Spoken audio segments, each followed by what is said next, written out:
Hi everyone, welcome to PW International Boards. So we are here with a new series for your upcoming examinations, and that includes one shot for all chapters from the biology subject. Alright, and in this particular series we are going to cover the important topics that are very important as per the examination view, and we have seen multiple questions coming from these particular topics. Alright, and we will be covering all those theory concepts in this particular session, and we have the questions related to them also. Now we are proceeding with our first chapter, that is characteristics and classification of living organisms. All right, so the topics to be covered in this particular session are very important, and for that we have characteristics and classification of living organisms, that includes movement as the character, that includes respiration as the characteristic, sensitivity as the characteristics, growth, reproduction, excretion, nutrition. And we have observed that every question paper includes single question. Now you can expect one question from this particular topic in every question paper. All right, so this is very important as per examination point of view. All right, so this is very important. Then we have classification system, that includes species, binomial system, and this is a new topic, so that is newly added topic. I have also included few questions related to this topic. All right, and you can expect a good amount of questions coming from this particular topic also.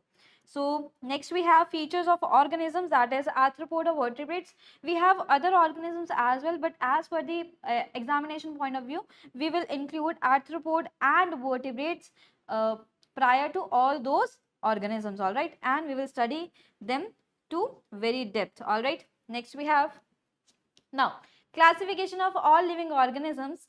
All living organisms, whether they are single celled or multicellular, plants or animals, show some common characteristics. Now you can consider every organism for this, either it is single celled or it is multicellular or it is a plant or an animal. All these organisms have some common characteristics. Now, to remember this common characteristics, we have an acronym, that is Mrs. Gren. All right. So we have this Mrs. Gren, that stands for 7 characteristics of living organisms. And here we have Mrs. Gren, where N stands for nutrition, E stands for excretion, R stands for respiration, G stands for growth. Moving toward the Mrs. word here, so S here stands for sensitivity. Then we have R, that stands for reproduction, and M here stands for movement. All right.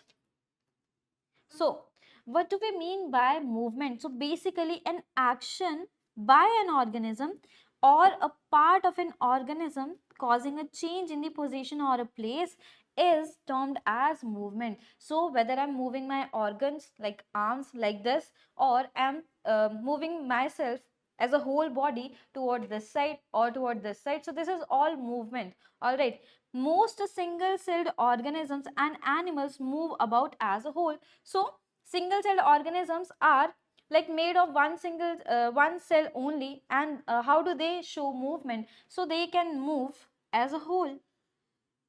For example, let us take an example of amoeba. All right, when it has to capture the food particle, so it has to move its segment of cytoplasm and extend the false feet, which are pseudopodia. All right, so whenever it has to show movement, it will move as a whole organism. All right, and the whole organism is made up of single cell only. Then we have examples of cheetah running across the savanna to catch its prey. So it is also showing a change in the place, or we can say position of that particular organism. Plants are bending toward sunlight through the tropic movement. Now, if you consider this diagram over here, we have the light source from the above of this plant, and the plant is staying straight for that, since it is receiving the stimulus as light, and there will be hormonal control towards this tropic movement to make this plant grow towards the light. All right, and when the source is coming from the left side, that is left side has the light source, the plant shoot will bend toward the left side, and if they have the light source on the right side, the plant will bend toward the right side. So basically shoot is showing the movement toward the light, and by this we can also conclude that this is also a type of movement on receiving this stimulus here. All right, then we have respiration as the process. Now what is respiration? Now students, to extract the energy stored in the chemical bonds of carbohydrates is termed as respiration, and we have two types of respiration for that, and we can also differentiate these two organisms as aerobes and anaerobes. So we have the chemical reactions in cells that break down nutrient molecules and release energy for metabolism to carry out the processes occurring in our cells. Most organisms need oxygen. So most of the organisms perform aerobic type of respiration. Aerobic respiration. All right. Some organisms, so few of the organisms do not need oxygen for metabolism of nutrients known as anaerobes. So we have the term aerobes for those organisms who are performing aerobic respiration. By that we mean that they are utilizing oxygen for the respiration process, that is to break down the molecule to release energy. And we have the another set of organisms termed as anaerobes that do not require oxygen for metabolic activities. All right. Now, considering these two organisms that perform aerobic and anaerobic type of respiration, the aerobic respiration includes this particular reaction on which we have seen multiple questions. So, there is this glucose molecule C6H12O6.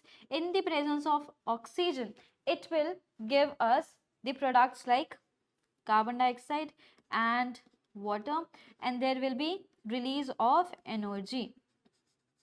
All right, and in this particular reaction we can observe a complete breakdown of glucose molecule in the presence of oxygen. On the other side, considering anaerobic respiration, so I'm using this space over here, and aerobic respiration.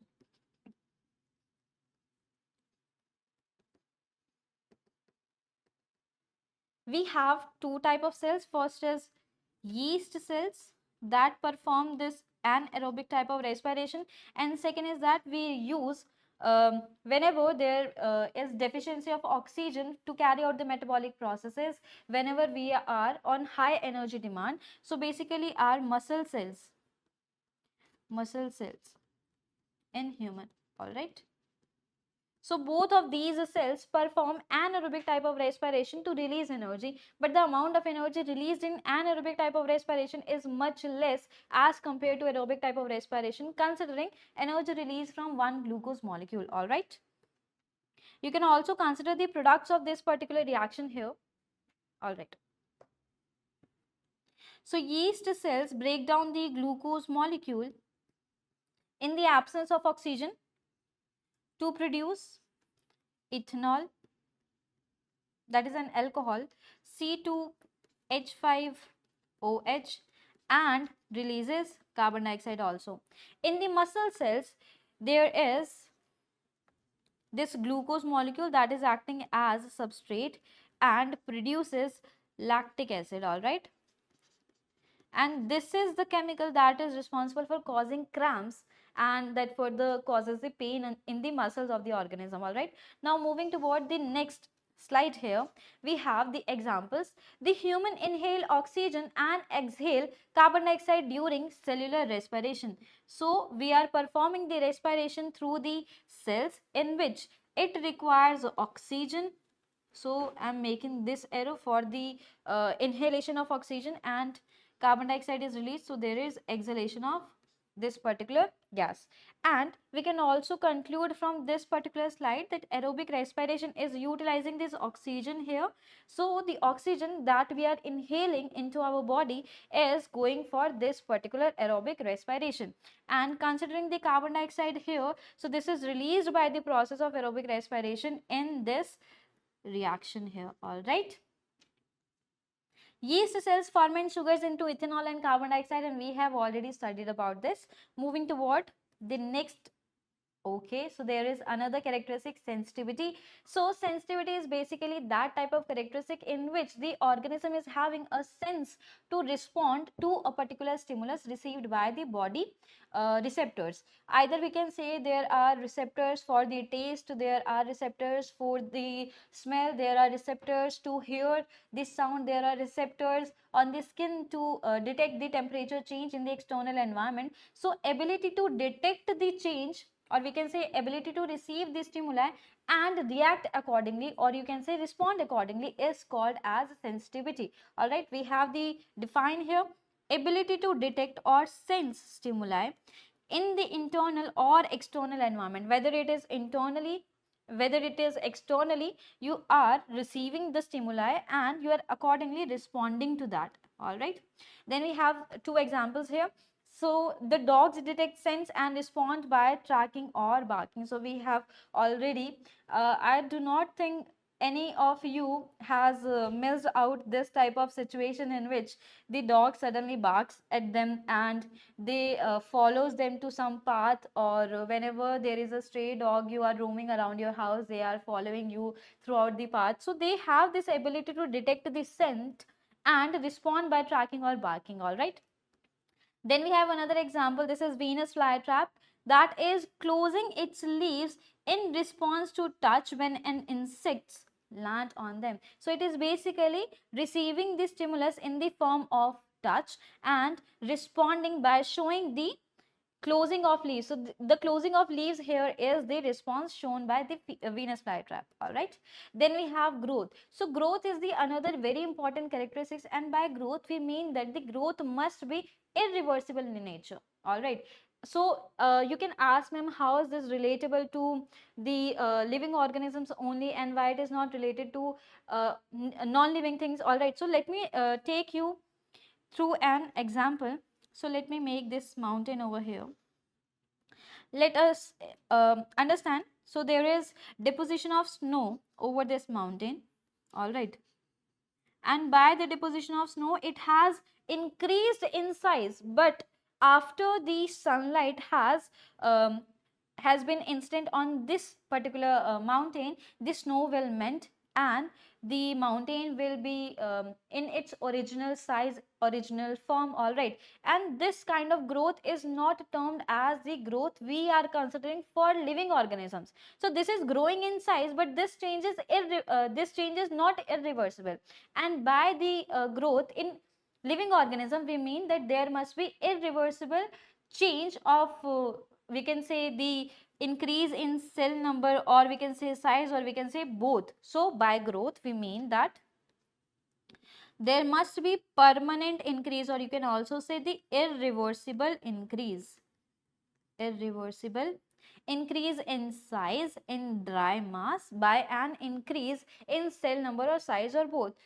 All right, the bacteria and single celled creatures show an increase in size by the process of binary fission. So they are increasing in size, increasing in number. So I have just mentioned you about the bacterial reproduction. We are considering the bacteria and the single celled creatures that are showing increase in size. So basically bacteria do increase in size, so we call them as living. The single celled creatures, that is amoeba, all right, that also shows increase in size, so we can also say that these organisms are also living organisms. Then we have multicellular organism, increase the number of cells in their bodies. So this is an irreversible change, increase in number of cells. Then we have they become more complicated, or we can say more complex. All right, so this is complex, and change their shape as well as increasing in size. So our bodies change. You have already experienced this at the age of puberty.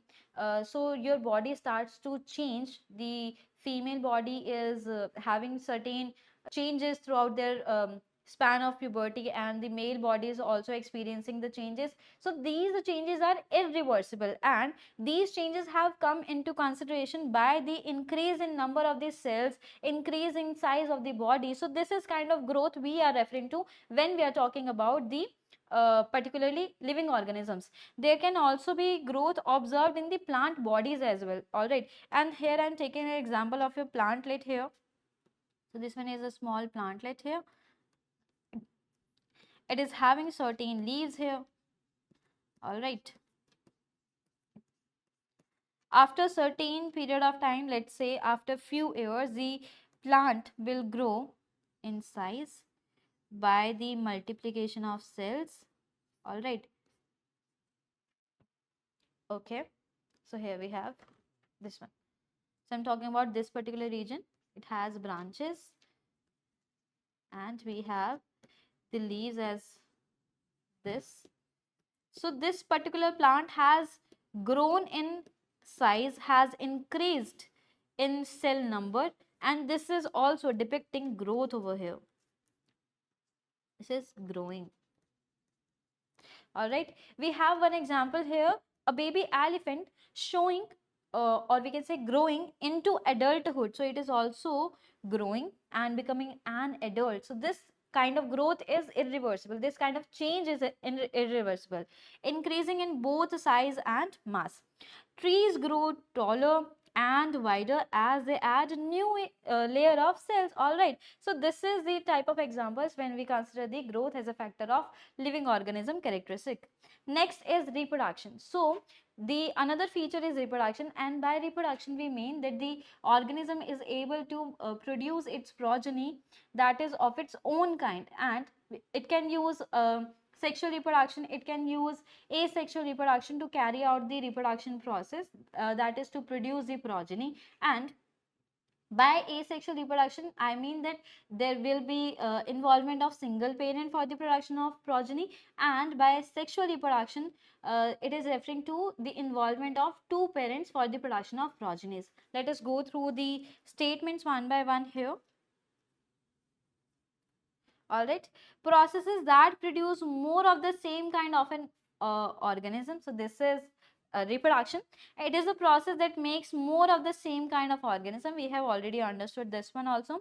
Single celled organism and bacteria may simply keep dividing into two. So this is the type of division, and by that they are also showing reproduction. Now consider what we have just discussed about reproduction. So it is basically the organism is growing in population, or we can say increasing the number of same kind of individuals. And how does bacteria or single cell organism show an increase in the population, show an increase in the number of individuals of this population? So they have to simply divide into two. So here is one bacteria, it is going into binary fission and has produced two bacteria that are daughter cells. So it has increased in number, and by this they are also referring to that they are reproducing at the same time. All right, multicellular plants and animals may reproduce sexually or asexually. All right, let me just give you a brief about the sexual and asexual reproduction. You might observe few questions arising from this topic in the past papers as well. So we have the asexual reproduction,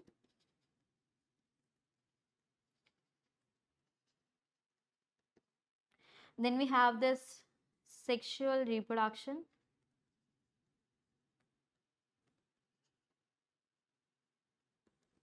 all right.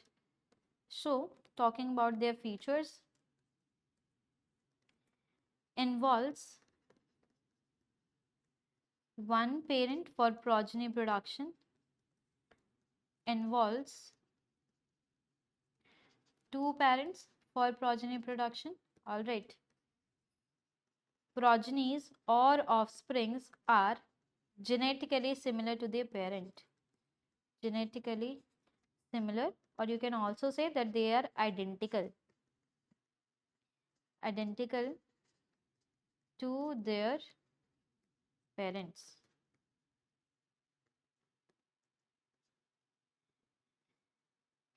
Progenies here are not genetically identical, are not genetically identical to their parents.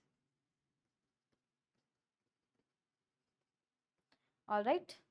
Now we have this example. Bacteria is dividing through binary fission to produce identical offsprings, and they are also showing reproduction here. They are also showing cell division here. All right. Then we have this process of excretion. So this excretion means that the removal of harmful toxic substances, metabolic waste, or those substances which are present in excess quantities in the living organism. All right. And we have the defined here, removal from organisms of waste products of metabolism, toxic materials, substances and excess requirements, and we can state few of the substances here. So there is removal of urea, or you can say nitrogenous waste, to be precise, nitrogenous waste. All right. Then we have carbon dioxide to be removed out from the body. Then we have excess water that is removed out from the body. And then we have excess ions removed out from the body. All right.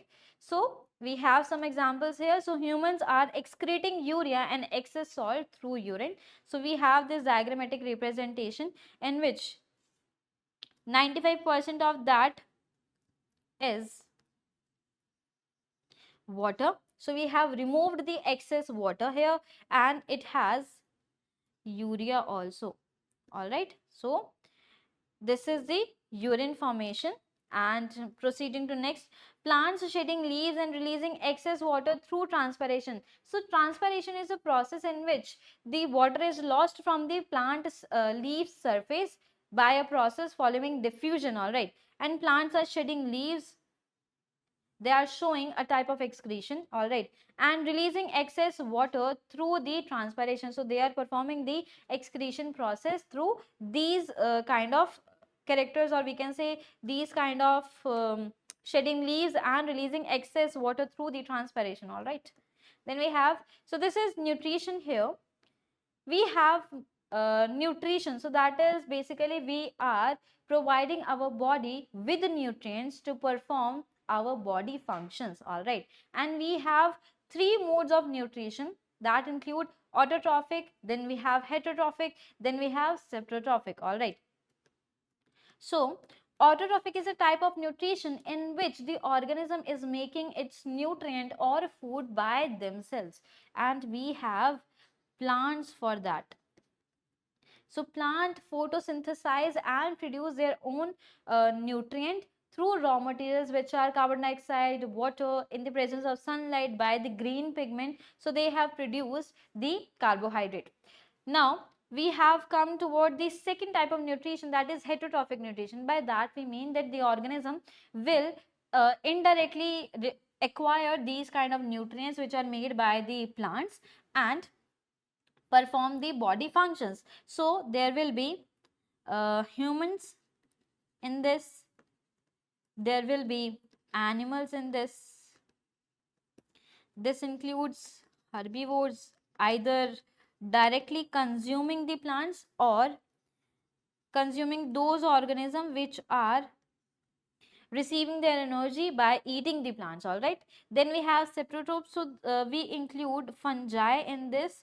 So they perform the process of decomposition and add the nutrient back to the soil, back to the environment for the further utilization of these nutrients. All right. So moving toward these topics one by one, we have this autotrophic nutrition in which the plants are requiring light, using carbon dioxide, water and chlorophyll pigment to produce glucose, and the process is termed as photosynthesis. Let me give you a clear chemical reaction for the process of photosynthesis, which has been asked many times in the question papers also. So we have the reaction as, there is raw material carbon dioxide, then we have water that is converted by the chlorophyll pigment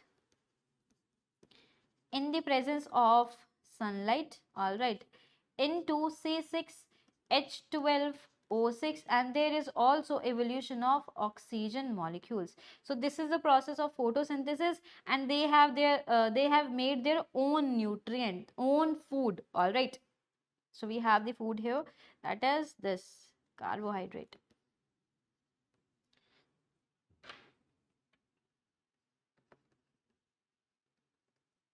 So photosynthesis is being performed by the plant here. There is evolution of oxygen. There is also production of glucose by utilizing carbon dioxide and water in the presence of sunlight by the green parts of the plant that has chlorophyll as a pigment, all right.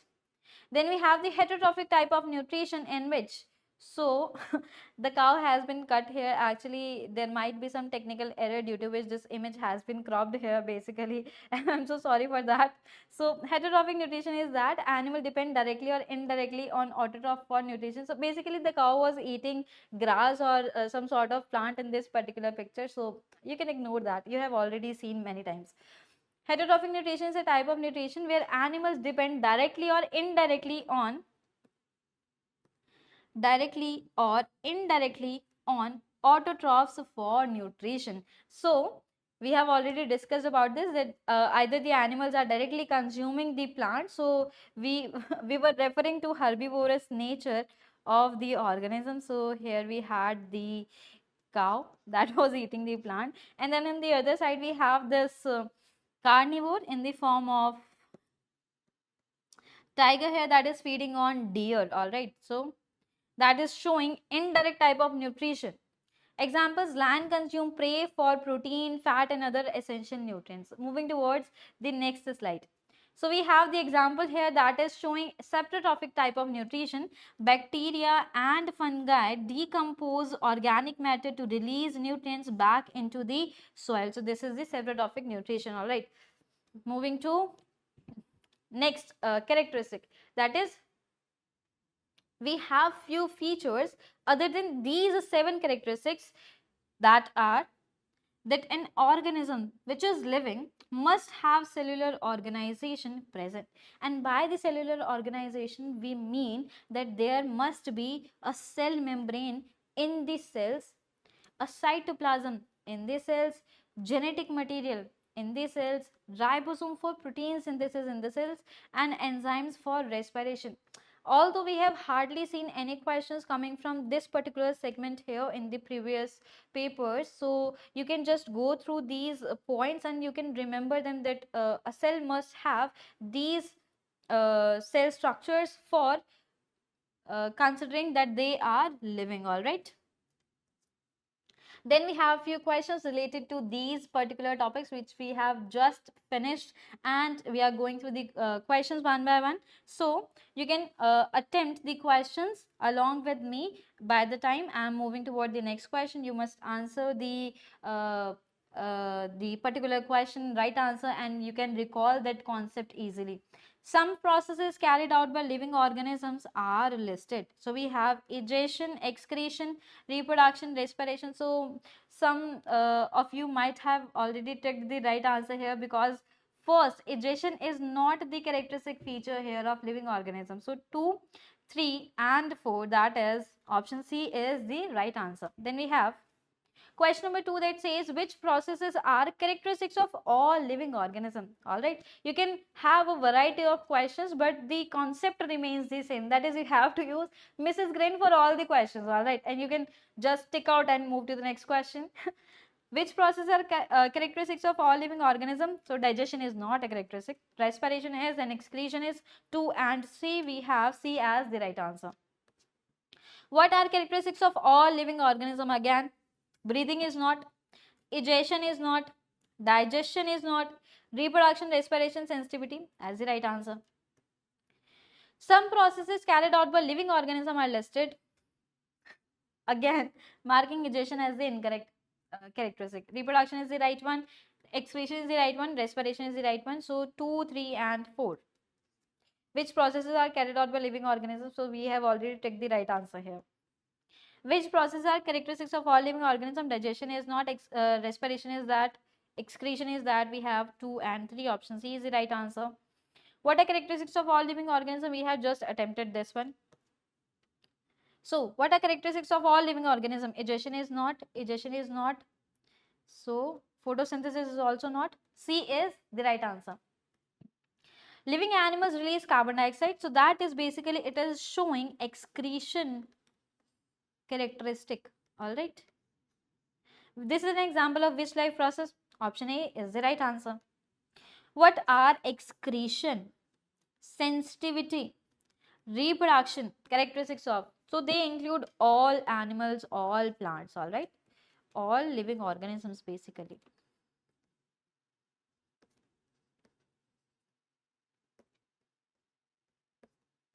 A is the right answer. What are characteristics of all living organisms? We have just attempted this, so you can observe that this question has been repeated. So it came in the year 23 in the May June series, and then it came again in May June question paper having 21 code. All right. Which processes occurs both in plants and animals? So we have to select that particular characteristic feature here that is occurring in both plants and animals. All right. So excretion is a type of process. Plants shed their leaves, plants perform transpiration. Though animals have this excretion process in which they remove the metabolic waste, they remove excess ions, they remove excess water. So you have option A as the right answer. What are two characteristics in all living organisms? Breathing is not, photosynthesis is not, reproduction and respiration. So this is the right answer. Which row shows the substances removed by excretion? So substances in excess requirements are removed by the process of excretion. Undigested food is removed by the process of egestion. So this must be cross. Waste product of metabolism. Yes. So C is the right answer. What is the characteristic of all living organism? You can attempt this on your own. Moving to next. All right. So this one question from, all right, 2024 year. Okay, so there is variation of one option here. In this we have, which characteristic of living organism is represented by gas exchange in the alveoli? So it is showing removal of oxygen, and by that we mean that it is I'm so sorry, that is carbon dioxide. Carbon dioxide. This is the process of excretion. Which process provides an organism with raw materials needed for tissue repair? Now, to repair the tissue, it requires nutrients, and nutrients comes from the process of nutrition. So C is the right answer. Which process provides an organism with the raw material needed for tissue repair? This is C. Again, the same question. Again, the same question. Which process provides an organism? Again, the same question. You can see the code over here, which is changing. All right. So first it came in code 13, then it came in code 21, 22. Then we have 23 here. They are certainly asking about nutrition here also. All living organisms release energy from nutrient molecules within their cells, and by the term energy release, try to recall quickly that we are referring to respiration. And by respiration, what did we mean? We mean that to release the energy stored in the chemical bonds of the compounds is termed as respiration. All right. What is the name of this characteristic? C.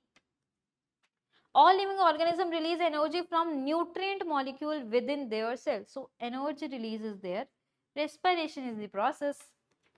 All living organisms release energy from nutrient molecule within their cell. Again, there is release of energy. Respiration. All living organism. So this question is also asked multiple times. Release of energy, respiration, release of energy, respiration, release of energy, respiration. All right. So we have come to another topic. So we have the another important topic as a species, and we can observe a variety of questions coming from this particular topic, but they are certainly statement based or direct questions. All right. You have to remember the definitions here. There are also define based questions. The smallest natural group of organisms is the species. So, species refer to a group of individuals that can reproduce. You have to memorize this term no matter what. You have to memorize. You will see the direct questions coming from this particular term also. And another term is that produce fertile offspring. So, if a group of organisms are not able to produce fertile offsprings, a group of individuals not able to produce fertile offspring, that means they are not a species. All right, they are not referring to the species group here or species term here. All right, you will also observe one question coming from this statement also.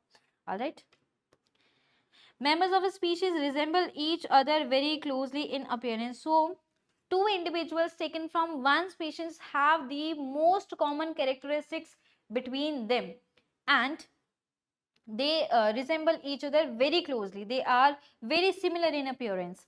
Apart from small variations, there are still small variations, but majority of them share most of the common characteristics among them. Members of a species are almost identical in their anatomy, in their physiology, and their behavior.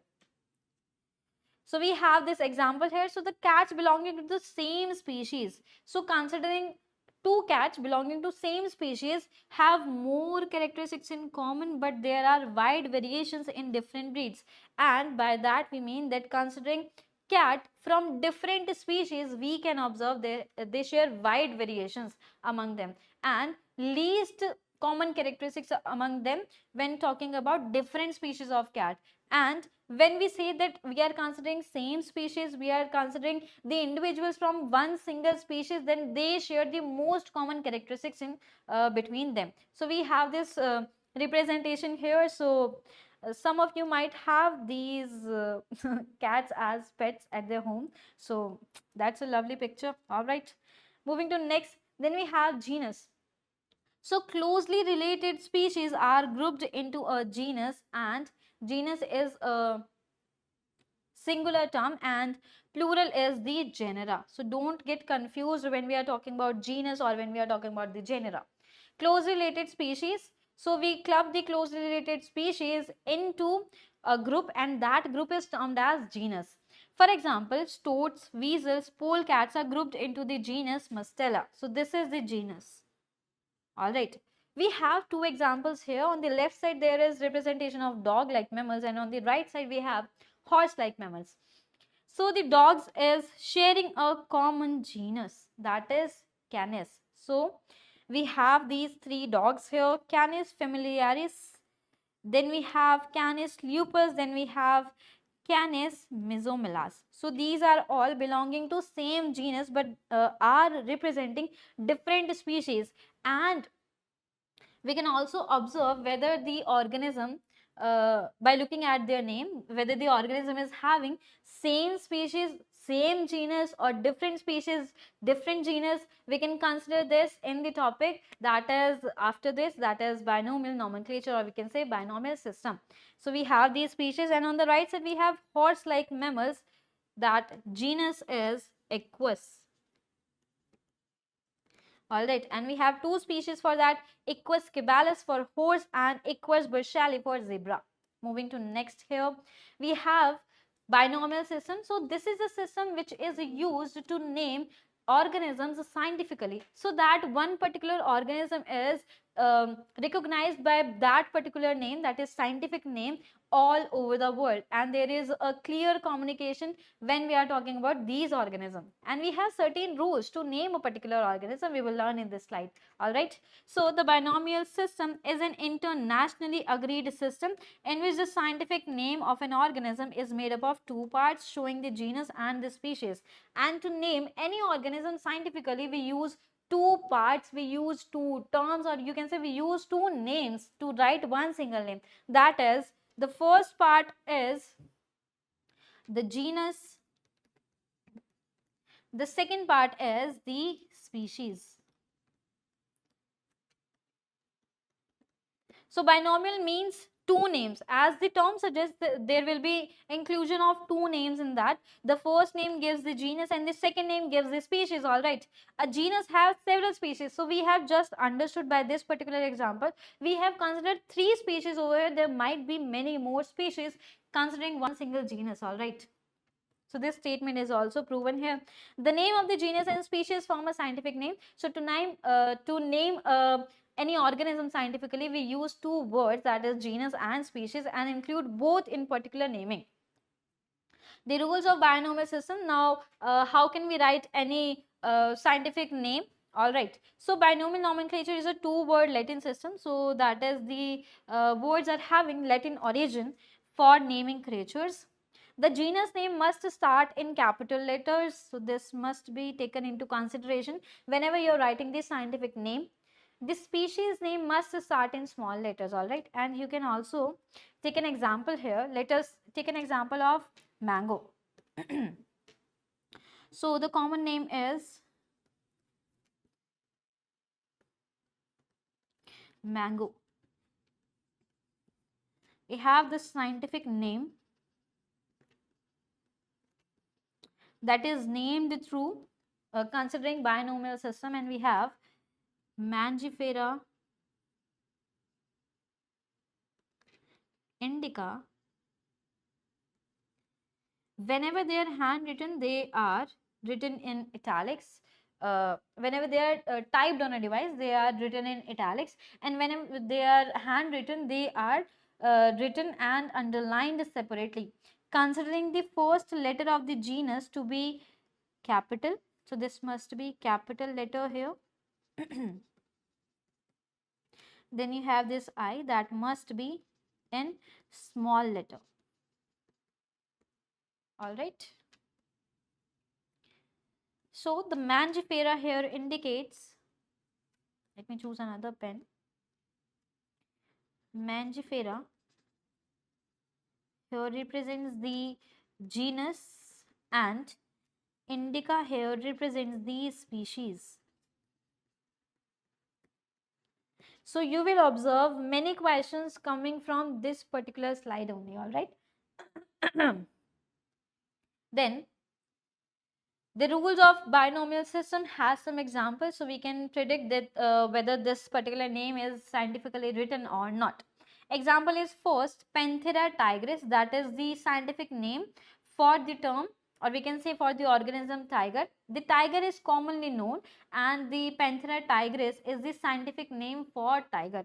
We have the Panthera as the genus, so I am writing G over here to denote the genus.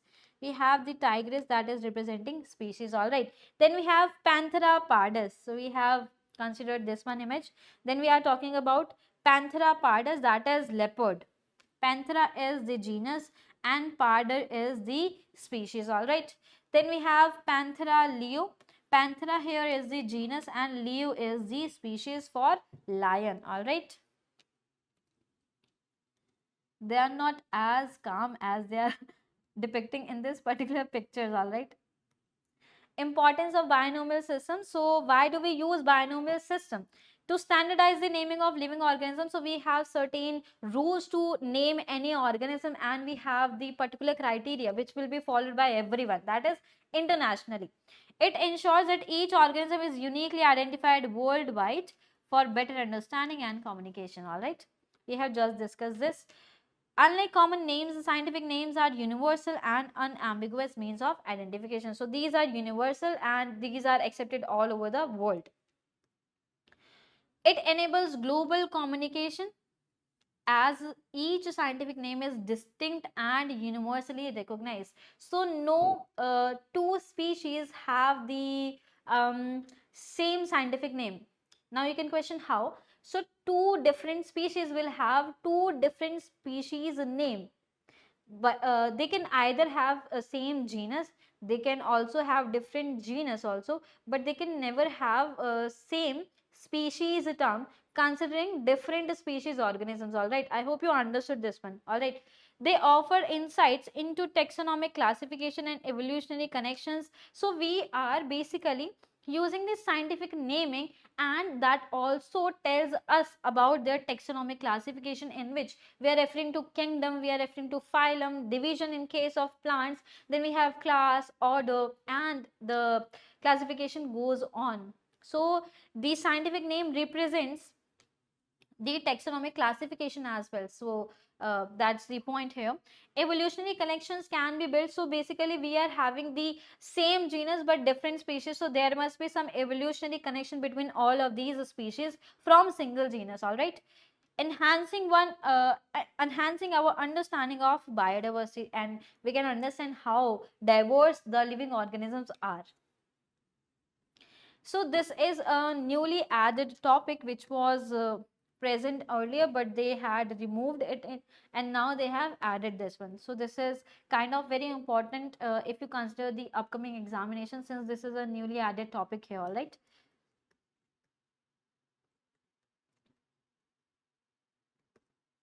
Dichotomous means branching into two. All right. We will understand this more through an example. I have put some of them in the slides here. It refers to the fact that the choice has been made between two descriptions to choose from each step.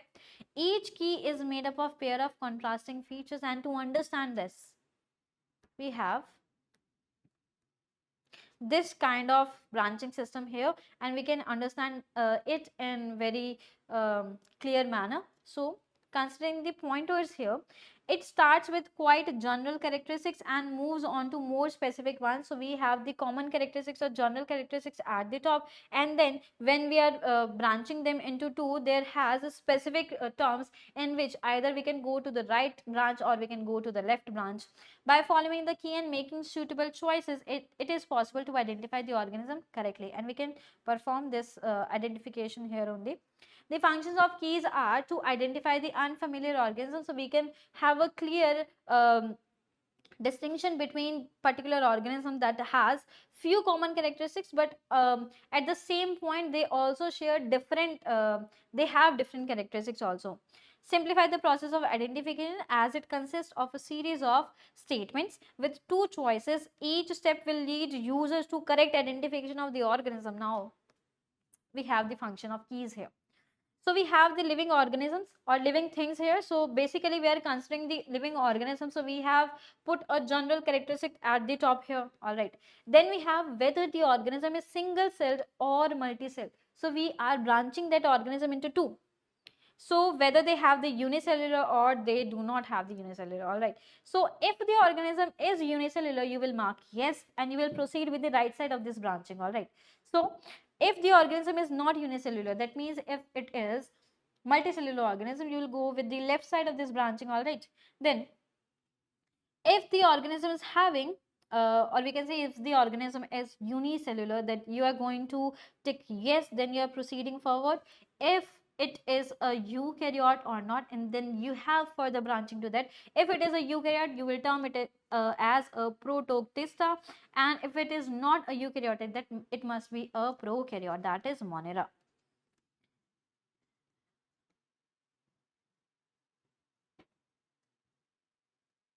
All right. Then we have whether the organism was unicellular.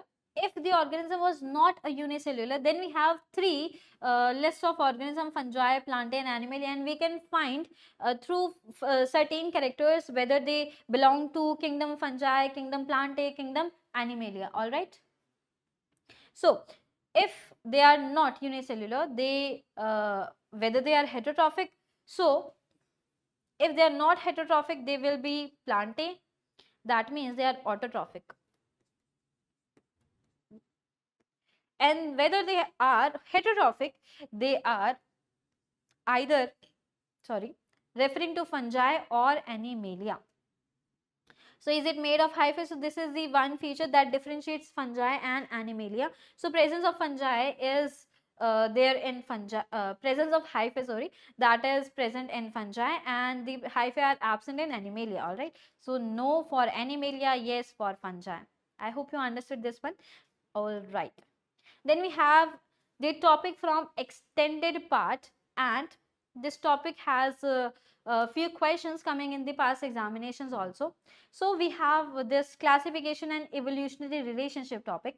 Vertebrates characterized by presence of a vertebral column. So vertebrates are characterized by whether they have the vertebral column. So if they have the vertebral column, they are termed as vertebrates, and if they do not have the vertebral column, they are termed as invertebrates. All right. The brain is there. The skull is around the brain. A pair of jaws with the teeth. So these are the common characteristics of all vertebrates. Skeletons of four limbs of the vertebrates. Similarity in bone arrangement and number despite differing functions such as grasping, flying, running and swimming. So we have not certainly encountered any question coming from this particular segment. So you can read this out and understand.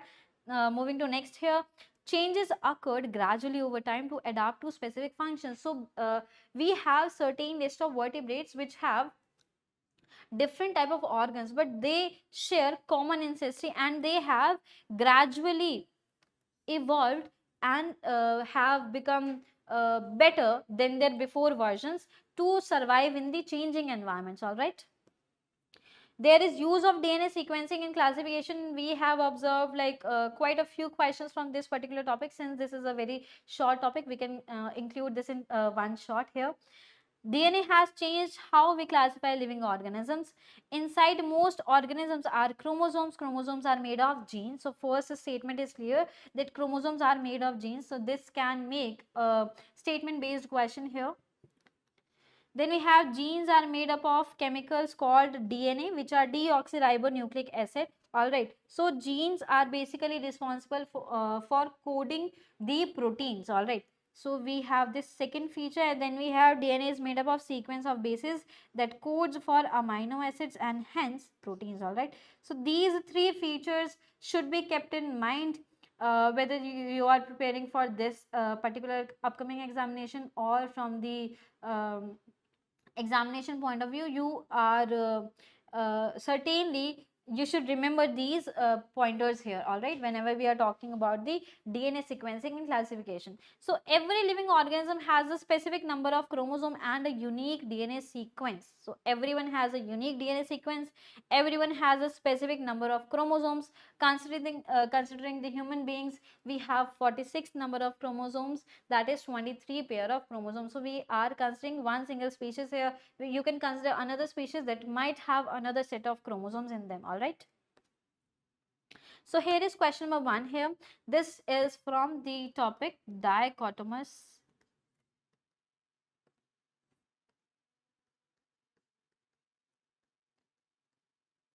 keys. All right, then we have this diagram here. The diagram shows a flowering plant. We have this flower and we have this plant showing leaves, showing buds. A key can be used to identify the plant. Which letter in the key identifies the flowering plant shown in the diagram? So we have this general character, that is this is a plant. So we have taken that at the top. Whether the flower has 4 petals, whether the flower has 5 petals, we are differentiating this plant into two particular branching here. So flower has 4 petals. Let us consider the petals of this flower here. So this is 1, 2, 3, 4, 5. So there are 5 petals. We will not consider this branching present on the left side. Going with the right side branching. Yes. All right. Leaves are having smooth edges or leaves are having the jagged edges. So we have these leaves here and we can clearly observe that they have jagged edges. All right, they are pointed and they are not smooth at all. So we will have option D as the right answer, and this is a type of question that is expected to come from dichotomous key. This is a type of question. I'm not saying this is the particular question that will be coming in the examination. All right.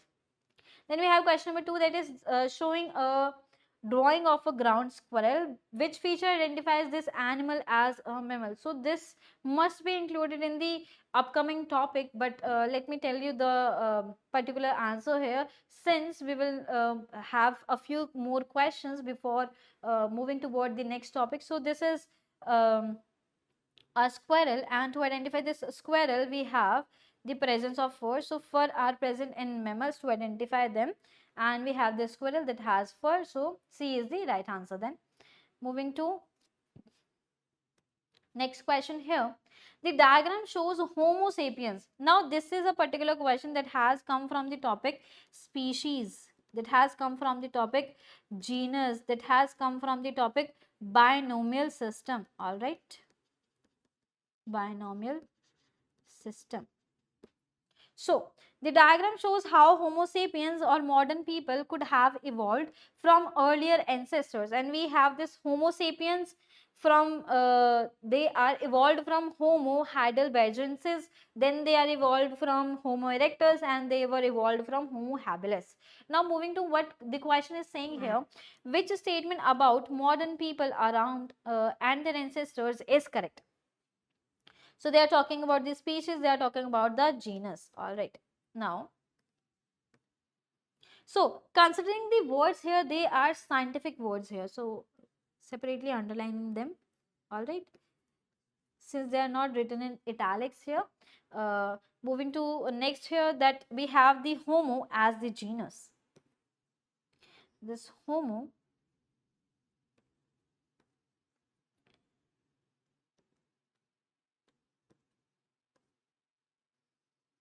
this is also dark. Let me choose another pen. Let me go with the yellow one here. The yellow is representing the genus. So this is genus. This one is also genus. This one is also genus. And this one is also genus. So they are sharing common genus. All right. Moving to the species part here. So we have sapiens as the species, heidelbergensis as the species, erectus as the species, and habilis as the species. All right. So we can clearly observe they have the same genus but not the same species. That means they are having different species. Now going through these statements here one by one. They are the same genus and the same species. This is incorrect. They are the same species. Incorrect. They are the same genus but not the same species is the right answer here. Moving to next question. An animal can swim, has a backbone, produces milk. So this milk production is a feature of mammary gland, and these are present in mammals. In mammals. All right. The scientific name for humans is Homo sapiens. So this is the genus, this is the species. What does Homo refer to here? So here Homo is the genus. All right.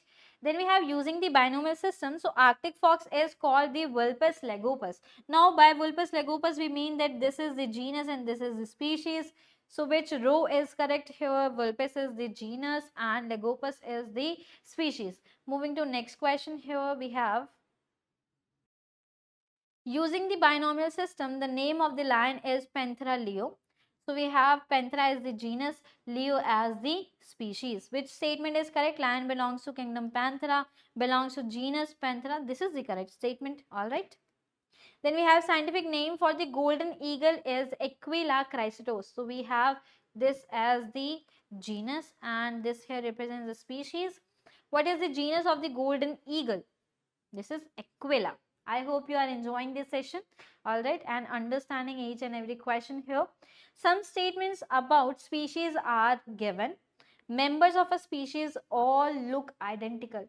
They do share some differences, but most of the characters are common, but they do have a few variations among two individuals. Let us understand this through another point of view. Let us have two individuals, all right, let us take me, or you can say, you can take yourself and your brother. So both of you belong to the same species category, all right, and share the same genus. So you are Homo sapiens, all right, but you are not identical to each other. You are not completely identical. You have differences among yourselves, but since you are having the same species, having the same genus, you have the same anatomy, you have the same physiology, you have the same food habit, but this is not correct to say that the members of a species all look identical.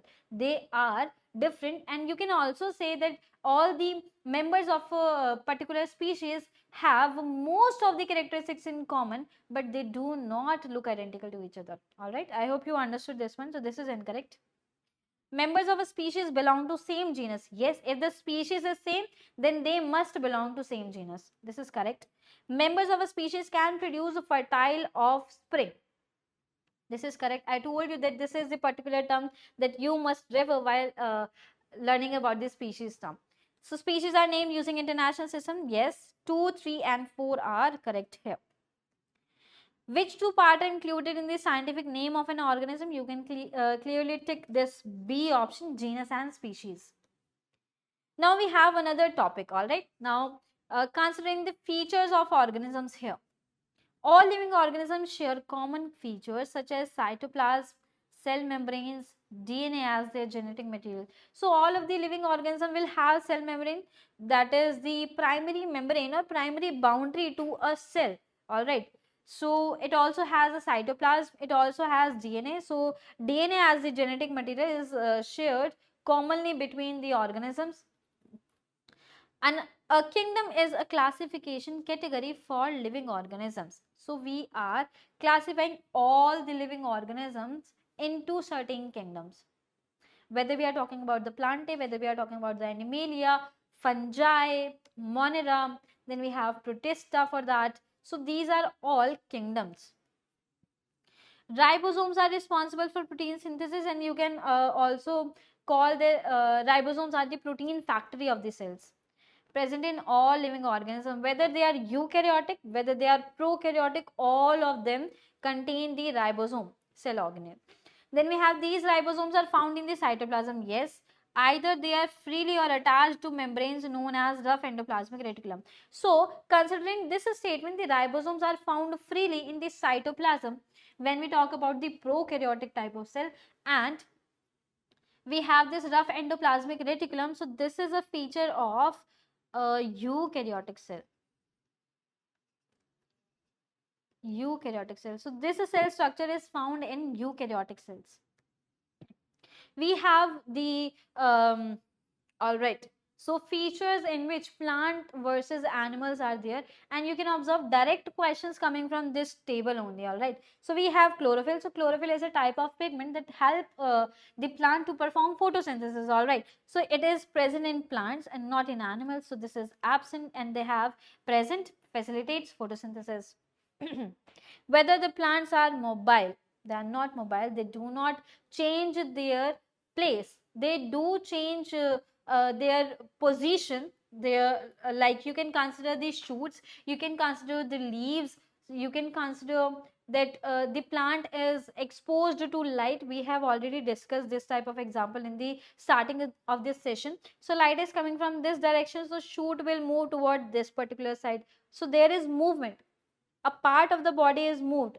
All right, so they are mm, showing movement, but they are not mobile. That means that they are not changing their place of position. All right, and animals can do. Cell walls are present in plant cells, and animals are devoid of cell walls. Plant cells have cell walls which are made of cellulose. Chloroplasts are the type of cell organelles that have chlorophyll as a pigment, and these chlorophyll pigments help the plant to perform photosynthesis. So these are present in plants, not in animals. Now we have nucleus. So nucleus will be present in both of these. So plant and animal cells, both of the cells are eukaryotic, and eukaryotes have nucleus.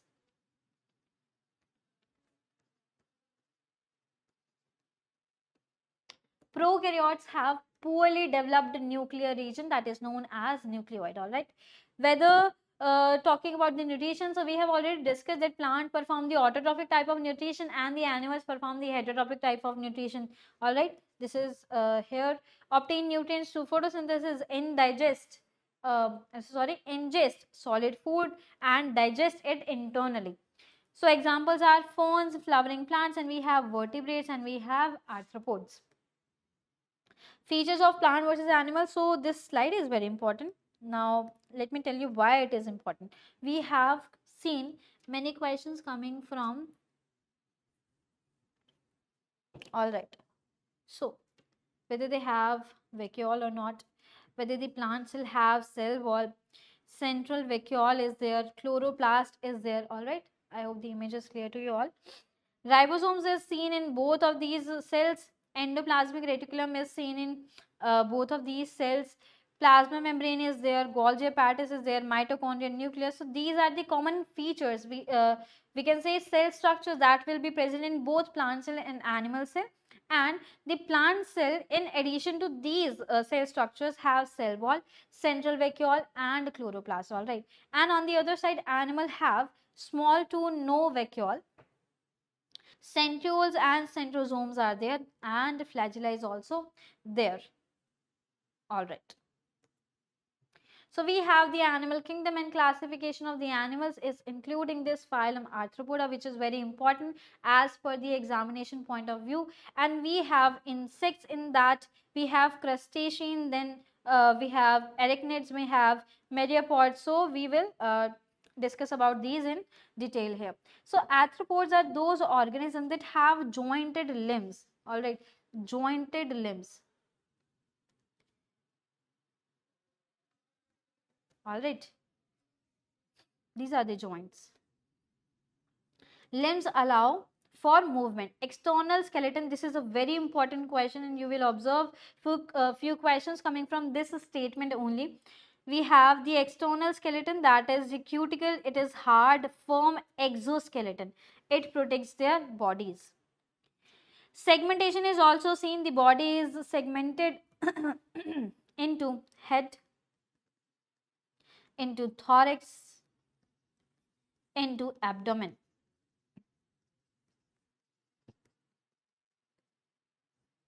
So body is segmented into 3 regions. Their bodies consist of several segments. Flexible joints between segments enable movement. Distinct body regions have head, thorax and abdomen. So middle section is the thorax, and the behind the thorax there is presence of abdomen. We have all of these organisms that belong to this arthropoda category. We have crustacea for that, cyclops, woodlouse.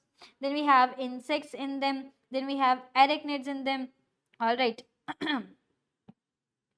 Millipede is there, centipede is there, spider is there, dragonfly, wasp, barnacle and crab. All of these are members of arthropoda.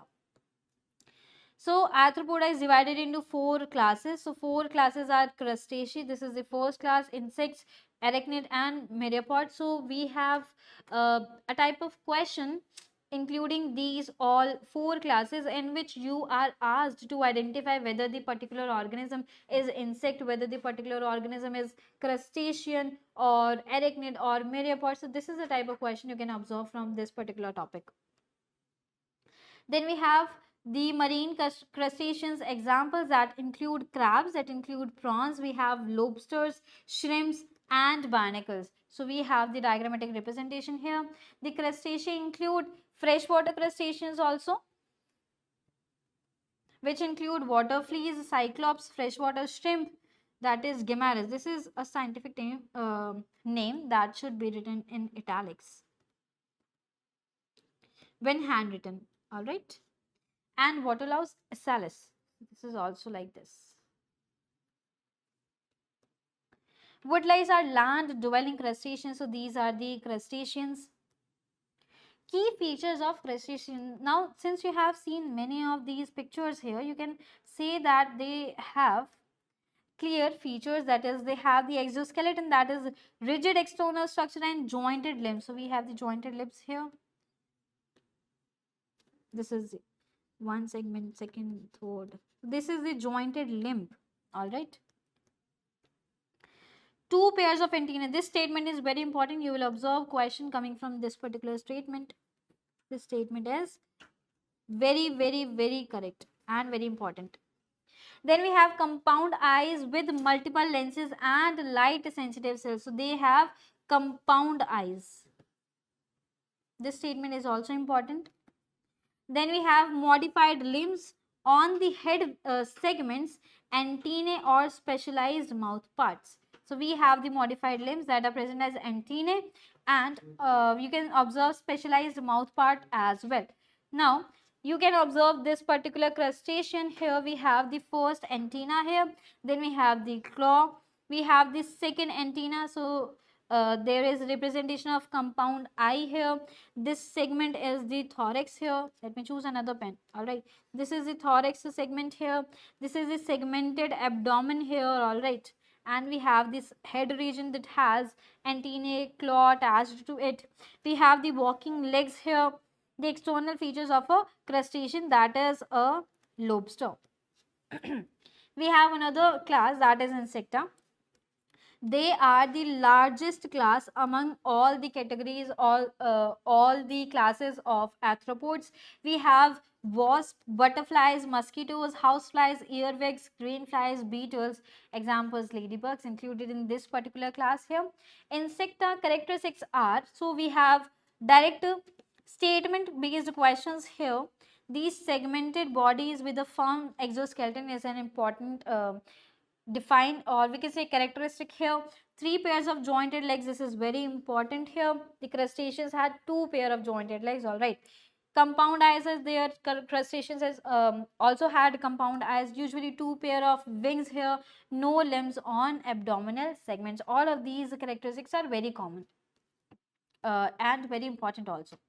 So we have successful colonization of land due to cuticle preventing water loss and enabling survival in extreme conditions. So you have seen multiple times there is this mosquito continuously roaming around in your houses and do not escape easily, and it is also not very much easy to trap this mosquito, although some people do have this ability to catch the fly like this. All right, and moving to next here. So we have the head region here that has one pair of antennae. All right, then so you must include here that it has one pair of antennae.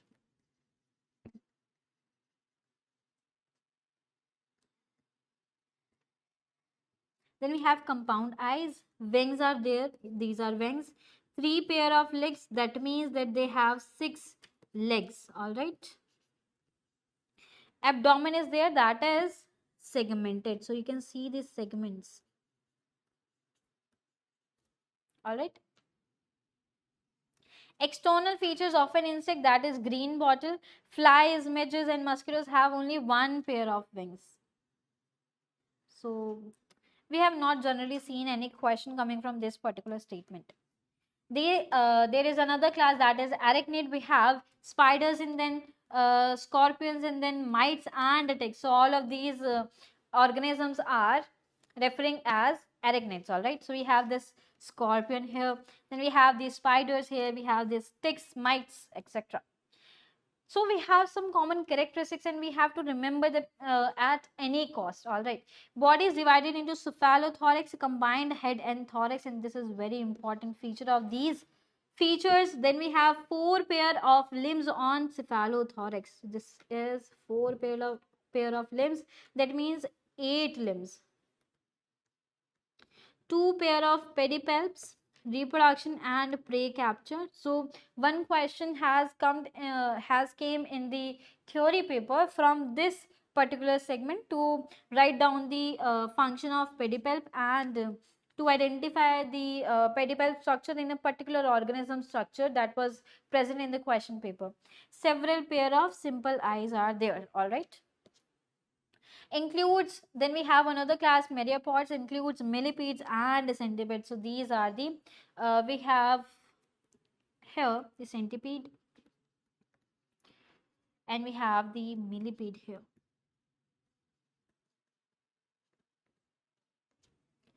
Myriapods have segmented body. We can also observe this segments over here. So this is the segmented body.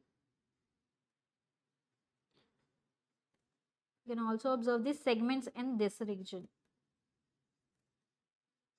All right. Millipedes, so segmented body, not clearly divided into thorax and abdomen. All right. So you can not clearly identify the thorax and abdomen, but you can identify the body here having several segments. All right. Millipedes appear to have two pair of legs per segment, and this is a very important feature to remember due to merged abdominal segments in millipedes. All right, so this must be considered. Myriapods have one pair of antennae, that is two antennae, and simple eyes are there. Centipedes are carnivores, that means that they consume the living organism in the form of animal. They are not feeding on plants. All right, while millipedes are herbivores. So this is also differentiating feature between the millipedes and the centipedes. Then we have, all right, so this is the diagrammatic representation in which we can see that the thorax is having the four segments. So basically no clear division, not clearly divided into thorax and abdomen, but still we are stating that this is having four segments here. All right, so simple eye is there, one pair of legs, so two legs on each thoracic segment. We have the antenna here, up to 70 abdominal segments fused in pairs. Then we have two pairs of legs on each paired abdominal segment. So this is to be remembered that the thoracic segment have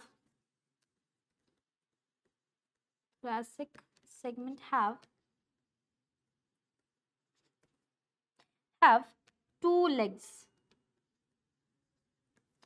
and the abdominal segment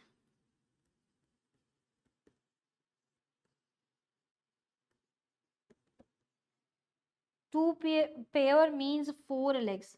And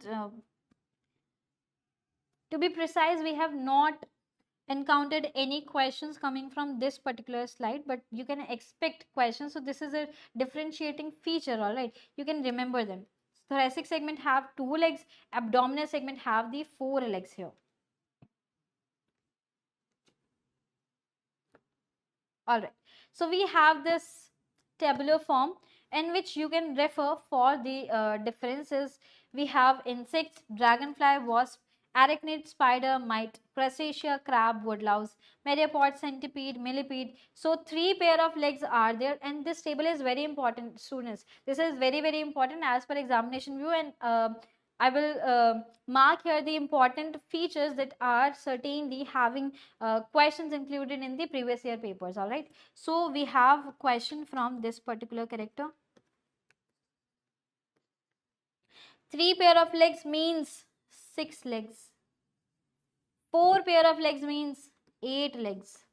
Five or more pairs, you can number them accordingly. 10 or more pair of legs, usually one pair per segment. So one pair is there in one segment. Body is divided into head. So there is clear division of head, thorax and abdomen. In the insect, in the arachnid, the body is divided into cephalothorax and abdomen.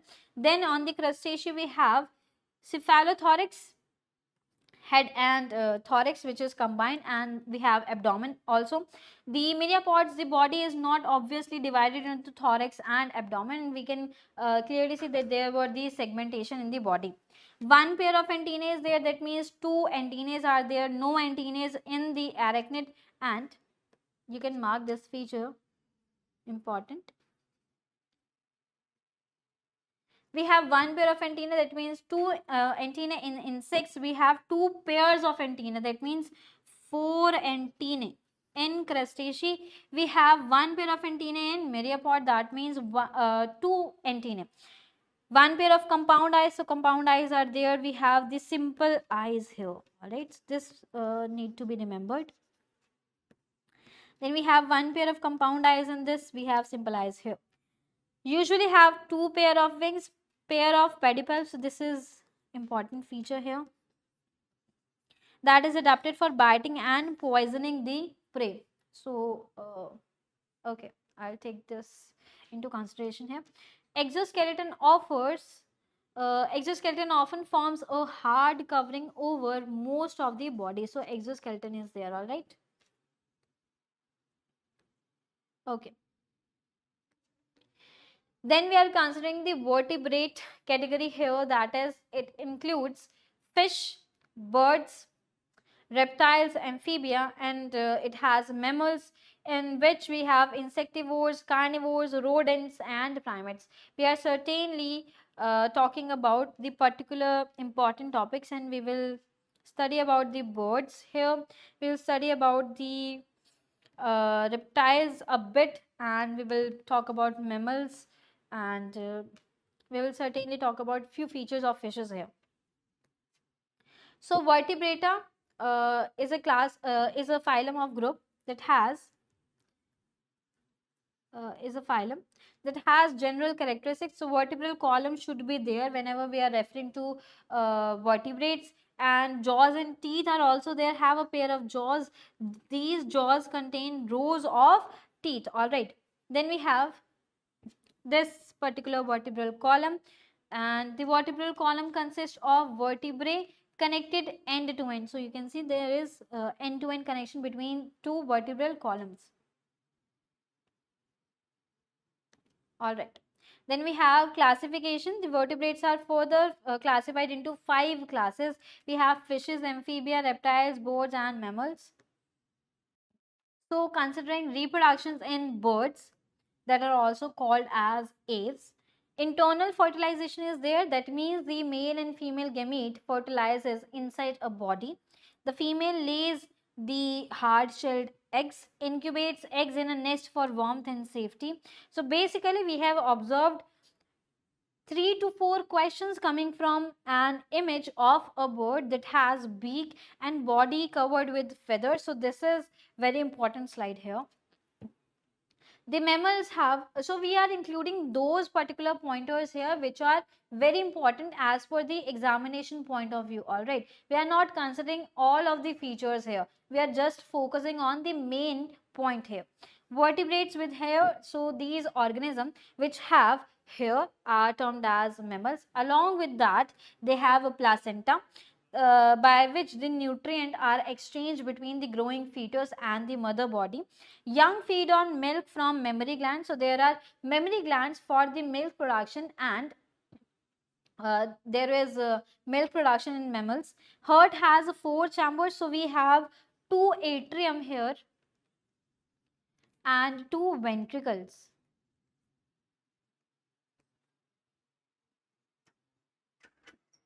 All right. Then they have different types of teeth, namely incisors, canines, premolars, and molars. So we have the incisor here, canine here, premolar, and molar. All right. Then they are warm-blooded vertebrates. That means that maintain a constant body temperature. That means they perform the process of homeostasis, in which the internal body temperature is maintained. Differ from birds which have feathers. So birds have feathers, mammal do not have feathers, they have hair, all right. Comparing various classes of vertebrata, we have fishes, we have amphibia, reptiles, birds, mammals. So examples are there. Body covering can be considered in the fishes here, that is scale. Moist skin in amphibia, dry skin with scales in reptiles. So one question has come from this particular feature. Let me mark it important. All right. Feathers with scales on legs. All right. So there also have been a question from this particular cell here. Then we have mammals. This is also a PYQ. All right. Movement fins also used for the balance we have. So considering these particular features, just going through them one by one. Forelimbs, back feet are often webbed to make swimming more often efficient. 4 legs apart from the snakes that do not have legs. 2 wings and 2 legs, 4 limbs, all right. Then talking about the reproduction, reproduction in the fishes produces jelly covered eggs in water, all right. Produces jelly covered eggs in water. This is about the amphibia here. is about the fishes.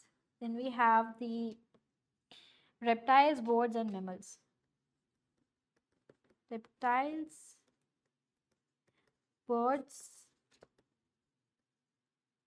mammals. All right. So produce eggs with a rubbery waterproof shell laid on land. Produce eggs. So you can go through these features one by one, and there is not a very good amount of questions coming from this particular slide here. I have already marked the 3 questions, or you can say 3 variety of questions have come from this particular segment. I have marked them as star here. All right. Now moving to, all right, two kingdom system. We have the animal kingdom and we have the plant kingdom. So animal kingdom comprises of all the animals which are multicellular organisms that have specialized tissues and organs, and the plant kingdom whereas includes multicellular organism capable of photosynthesis. So those organisms who are performing photosynthesis and are multicellular are considered in the plant kingdom, and the animals which are multicellular and also have specialized tissues and specialized organs, they are included in animal kingdom.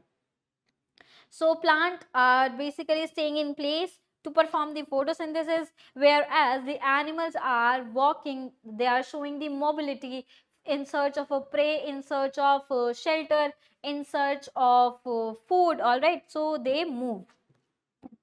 Challenges with the two kingdom approach to bacteria and single celled organisms. Similar challenges arise when classifying these microorganisms. So basically this is not of much use, but for the since they are present here, bacteria and single celled organisms have all right, so we are not classifying them in any plant kingdom or animal kingdom. So similar challenges have, since they are unicellular, no? Unicellular. Unicellular. All right. On the next slide, we have, so challenges with the two kingdom approach is another, considering the viruses, since these viruses are not included in any kingdoms because they are non-living identities, or we can say entities. They lack any cell structures. They obligate intracellular parasites, means they require some host, and by that they can show their existence. When they are outside the living cell, they do not show any kind of living characteristic. All right, so replicate within the host cell, and by the replication they show some feature of saying that we can say viruses are living organism, but they are certainly non-living when they are outside their host cells. All right, so no metabolic processes are there, depend on the host machinery. They make their they do not make their own protein, they use the host machinery to make the protein for themselves. All right, kingdom Animalia has comprises multicellular eukaryotic organisms. Characteristics are heterotrophic, they show complex tissues and organs, they show no cell walls, so cell wall is not present in animal cells, and examples are birds, mammals, reptiles, amphibians, fishes, etc. All right, just going through the statement, this is not very much of requiring our focus. So plantae is including multicellular eukaryotic organism. They are autotrophic, they have cell wall, they have complex tissues which are vascular tissue for transport, and we have xylem and phloem for that. Examples are ferns, flowering plant, mosses, etc. Then kingdom fungi include multicellular or unicellular eukaryotes. So both of these eukaryotes, either multicellular or unicellular, are included in kingdom fungi. Characteristics is heterotrophic, means they absorb nutrients from organic matter. They do not make their own food like the plants do by the process of photosynthesis. They are not doing so, and they are just obtaining the nutrition by performing the process of decomposition. Chitin cell wall, so this is a very important feature here. They provide structural support, reproduce via spores, the sexual or asexual reproduction. We have not certainly encountered many questions coming from this particular segment, but for the sake of like we have read about what is kingdom fungi characteristics and going through the statements only. All right. Examples are mushroom, yeast, mold, etc. Then we have kingdom Monera, that is also known as a prokaryote. The definition is unicellular prokaryotes lacking a true nucleus. So basically, the bacterias which were here only.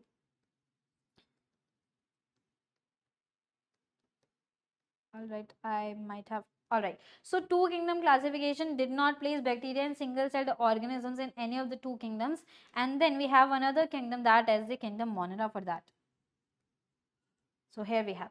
Definition is unicellular organism lacking a true nucleus. They have a false nucleus, or you can say poorly organized nuclear region, that is termed as nucleoid. The bacteria is showing a diverse group with various metabolic pathways. They are often a type of archaea, often found in extreme environments. So the type of bacteria found in extreme environments are often referred to as archaea. Characteristics are simple cells lacking membrane bound organelles. So they do not have membrane bound organelles, but certainly they do have ribosomes. And ribosomes are what? They are the protein factory. All right. Then we are moving to kingdom protist. Then we have the definition here: diverse group of eukaryotic microorganisms. And this prokaryote or kingdom Monera included the unicellular organism from the prokaryotic category, and we have the diverse group of eukaryotic microorganisms in kingdom protoctist. Characteristics are unicellular or multicellular. They can either be unicellular or multicellular, vary in complexity. All right. Various modes of nutrition can be seen: autotrophic or heterotrophic. Examples can be algae, amoebas, ciliates, etc. And we have the perimecium on the left side. All right. So examples of cell structure. So this is a particular slide which is taken into consideration since we have observed many questions coming from this particular slide here. Animal like protoctist cell has cell membrane. So cell membrane is a must in them. All right. So there is this. This is the cell membrane. Then they have nucleus here. So this nucleus is also represented. They have cytoplasm. The blue region here is the cytoplasm. They have flagellum that enables them to be motile. So we can say that they require the flagellum for motility. Plant like protoctist cell membrane is there. So if they are plant like, they will have cell wall. All right. This is already understood. They have nucleus, they have cytoplasm, and chloroplast will also be there, that is containing the chlorophyll pigment that enables the plant to perform the photosynthesis. All right.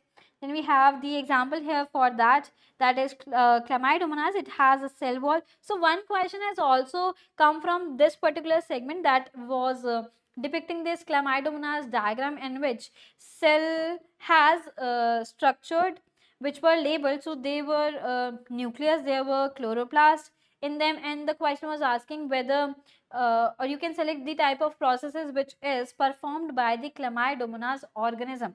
All right. Yes, moving to next here. So we have certain many questions coming from this topic, that is from the beneficials of the bacteria. So bacteria are used for many reasons. One of them is that they show a very rapid growth rate.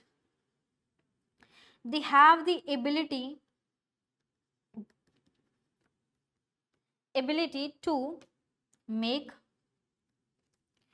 complex proteins. All right.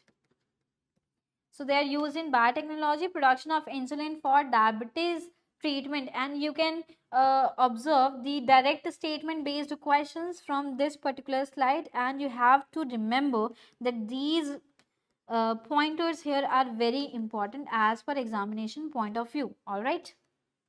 Beneficial uses of fungi. So one question also came from this segment, in which the question was asking to name the organism or to identify the organism from which we can derive the penicillin antibiotic. So the answer was fungi. We have this antibiotics penicillin and other antibiotics which are derived from fungi, and this is the use of fungi. All right. Characteristics of plant. Photosynthesis is a process in which the chemical energy is converted into the light energy by the chloroplast having the chlorophyll as a pigment that facilitates the process of photosynthesis. It requires carbon dioxide, it requires water as the substrate, and in the presence of sunlight by the chlorophyll pigment, it is then converted into the carbohydrate and glucose molecule. All right. So equation is that. So one question was also asking about to balance out the equation for that, and you can get straight questions from this chemical reaction here also. The viruses are neither living not nor non-living. All right, and we observed one question coming from viruses that includes capsid.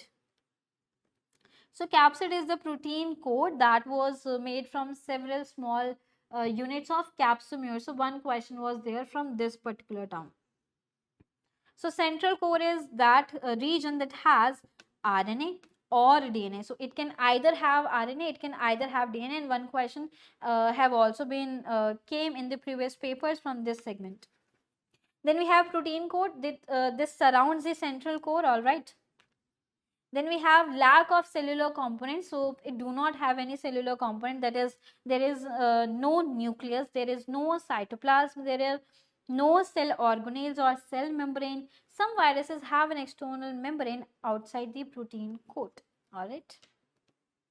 We have this structure here. Capsomeres are there. These are the smaller units, or you can see the monomeric units to form the capsid, that is the protein coat, and we have the RNA strand here.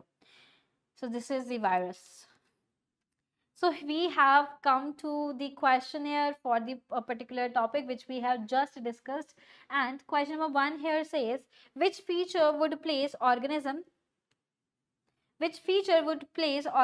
into crustacean group of arthropod. So 8 legs, 6 legs, 2 pair of antennae, usually have 2 pair of wings. So basically whenever we talk about the crustacean group, so it has 2 pair of antennae, and this question came direct from, see, we will see the question direct statement here.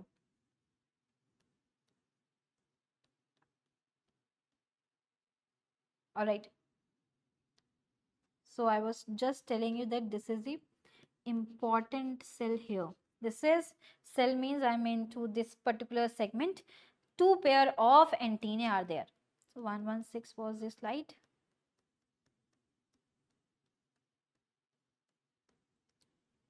All right, so 2 pair of antennae will place the organism into crustacean group of arthropod. Then we have the diagram shows 4 arthropods we have to tell how many of these arthropods are insects, and to identify that the Pediculus, Dermacentor, Carcinus and Anopheles is there. All right. All right, so all of these are arthropods.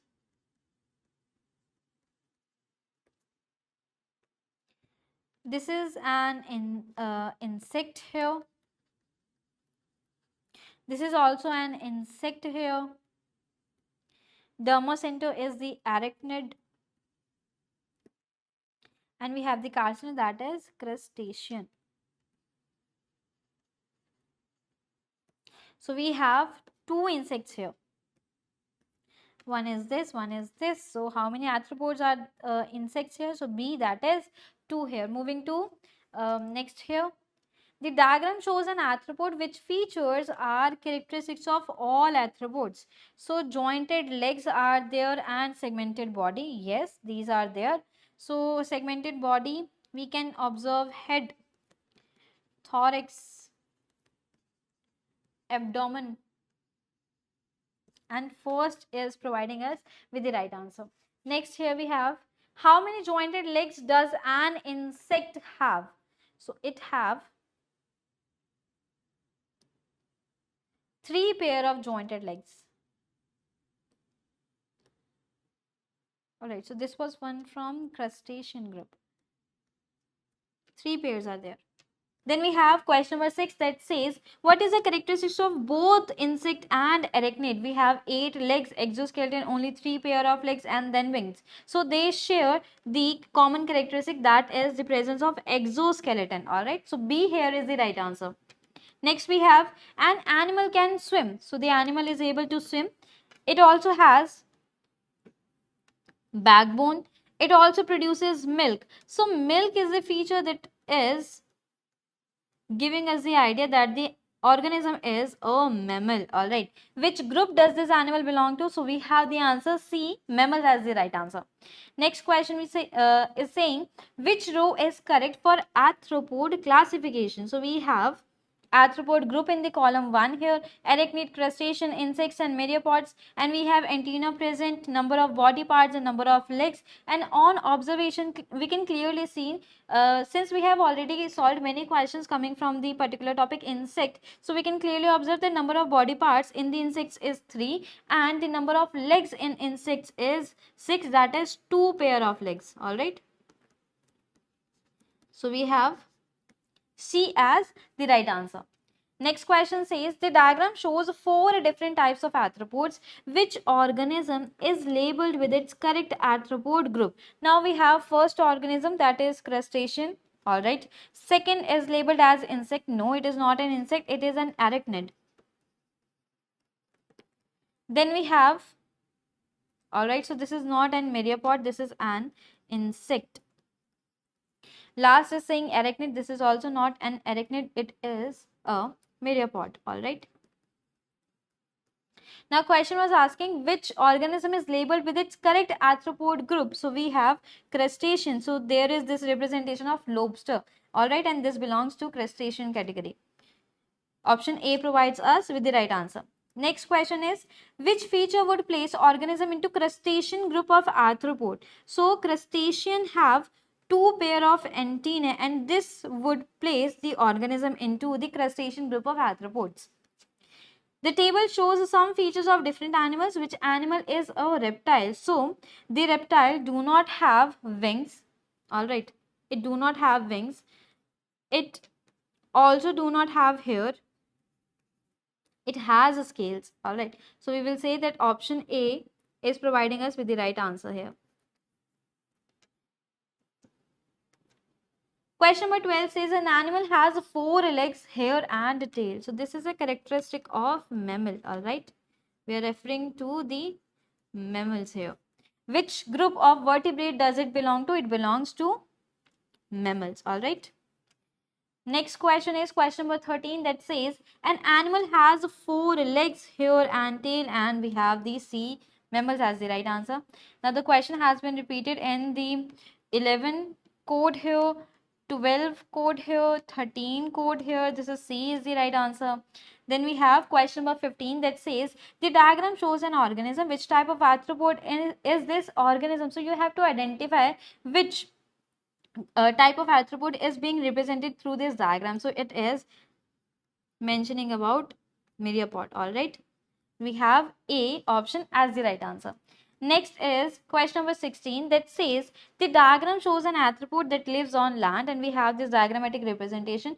To which group of arthropod does this animal belong? So this representation here is of a spider and spider belongs to arachnid category.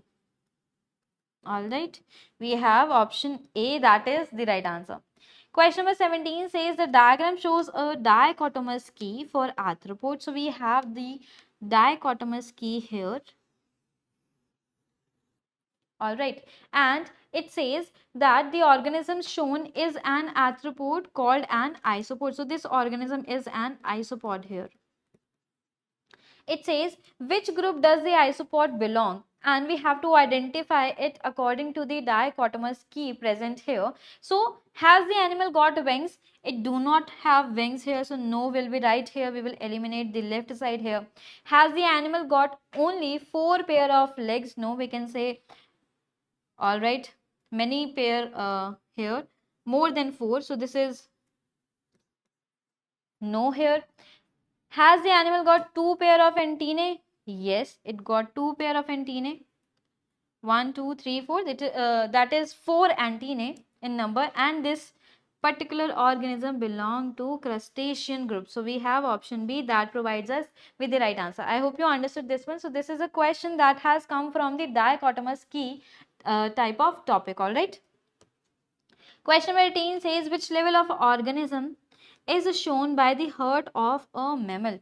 A cell, a tissue, an organ system. So the organization level that is shown by the heart of a mammal is organ type of classification, or we can say organ level of organization. All right, so we have C, that heart is an organ.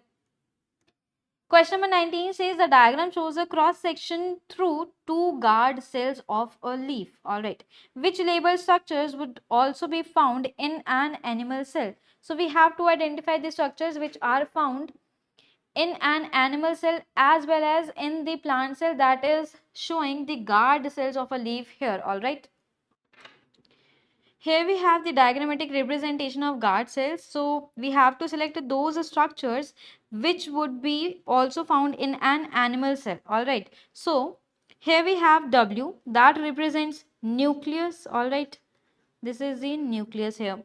Then we have X structure here, that is representing to the cytoplasm. If the arrow was made a little into the inside like this one,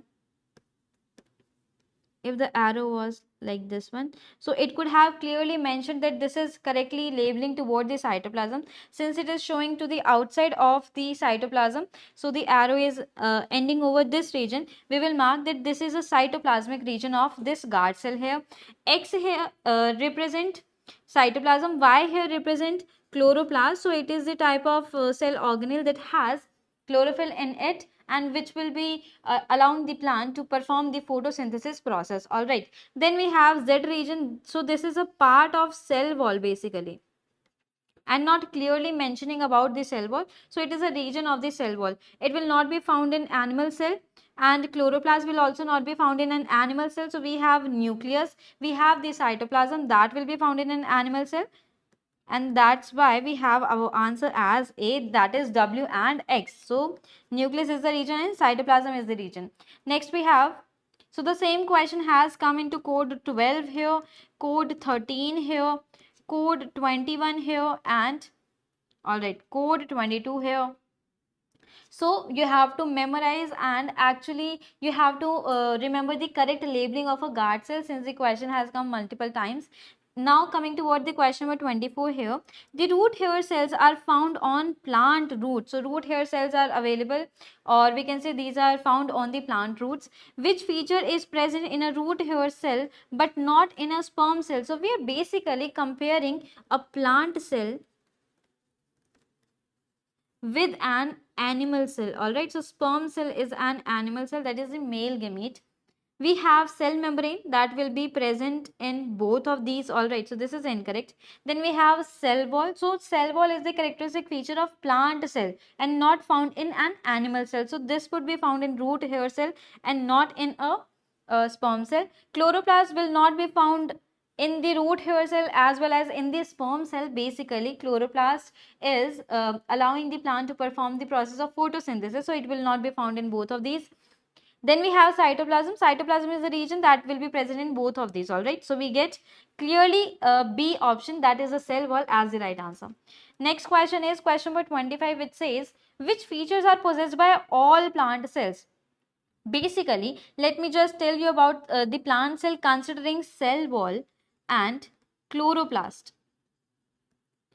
So cell wall will be present in all type of plant cells, whether they photosynthesize or they do not photosynthesize. So it will be present in all plant cells, all plant cells.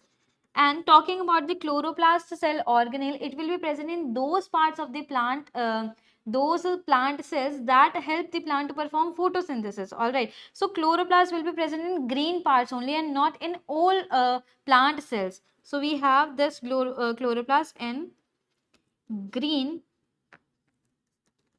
parts of the plant, and hence the green part cells will contain the chloroplast. So chloroplast will not be found in every plant cell. All right, so this must be a cross, this must be a cross, and cell wall will be found in all type of plant cells. We have right here. So we have option B as the right answer.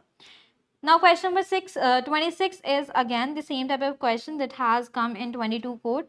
All right, Then we have which structures are found in the cells of all living organisms. So we have to find that common structure that is found in either an animal cell, either or a plant cell. All right. So we have cell membranes, chloroplast, cytoplasm. Chloroplast will be found in green parts of the plant, and that plant cells which photosynthesize will have the chloroplast as a cell organelle. So it will not be found in all living organisms. Cell membrane will be found in all type of living organism, and cytoplasm will be found in all organisms. So we have option 1 and 3 as the right answer. Next we have question number 28 that says which structures are found in the cells of all living organisms. This question is also repeated. We have 1 and 3, that is option C as the right answer. All right. Yes. Moving to next question that says the photomicrograph shows a cell from a type of aquatic plant. So we have this representation of plant cell basically. All right. Which labeled part indicate that this is a plant cell? So identifying the letters here, S is mentioning about chloroplast. All right. Then we have R, that is not clearly mentioning about whether it is showing cell wall or it is showing cytoplasm. So the arrow is going little bit into the inside of the cell contents, and we will mention here that it is the cytoplasm of the plant cell. All right. Then we have Q, which is indicating that it is a cell wall here, and P here represents nucleus. Now to mention that this particular cell is a plant cell, it must have cell wall and it must have chloroplast. So S and Q should be the right answer. Option D, that includes Q and S, as the right answer. All right. So by this we have ended this session, and we have covered all the important topics from this particular chapter, and we have also discussed the previous year questions from these topics, and you can stay connected with us for more such one shot videos for your upcoming examinations. Thank you and best of luck.